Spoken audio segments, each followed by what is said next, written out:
నగరంలోని స్వామి వివేకానంద విగ్రహాలకు urban MLA Dhanpal పూలమాలలు వేసి నివాళులర్పించారు. స్వామి వివేకానంద విగ్రహాలకు ఎమ్మెల్యే ధన్పాల్ పూలమాలలు వేసి ఘనంగా నివాళులర్పించారు. ఈ సందర్భంగా నగరంలోని 28వ డివిజన్ గాజులపేటలోని స్వామి వివేకానంద విగ్రహానికి, అలాగే 10వ డివిజన్ నగరంలోని స్వామి వివేకానంద విగ్రహానికి ఎమ్మెల్యే పూలమాలలు వేసి భక్తి శ్రద్ధలతో స్మరించారు.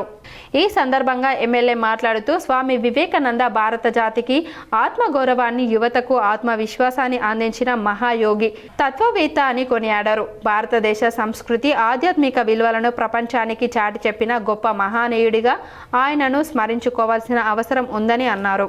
ఈ కార్యక్రమంలో స్థానిక 28వ డివిజన్ మాజీ కార్పొరేటర్ ఇల్లెందుల మమత, ప్రభాకర్, బీజేపీ నాయకులు నాగరాజు, మఠం పవన్, నారాయణ యాదవ్, పుట్ట వీరేందర్, గట్ల గంగాధర్, కార్యకర్తలు, యువత పెద్ద సంఖ్యలో పాల్గొని స్వామి వివేకానందకు నివాళులర్పించారు.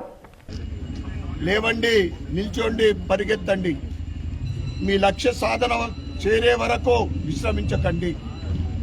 ఆయన ఇచ్చిన ఆ సందేశమే ఈరోజు భారతీయ యువతలో వాళ్ళ రక్తంలో ఉరకలేస్తూ ఉంది. ఇక భారతదేశం నుండి చికాగోలో ఆయన సమావేశము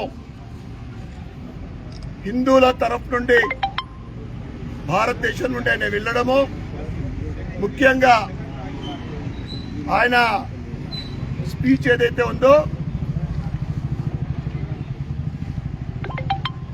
సోదర సోదరీమణులారా అని ఆయన చెప్పిన వాక్యాలతోటి భారతదేశము ప్రపంచానికి తెలియజేయడం జరిగింది. భారతదేశ గొప్పతనం, భారతదేశం యొక్క ఔన్నత్యము ప్రపంచ దేశాలకు చెప్పడం జరిగింది.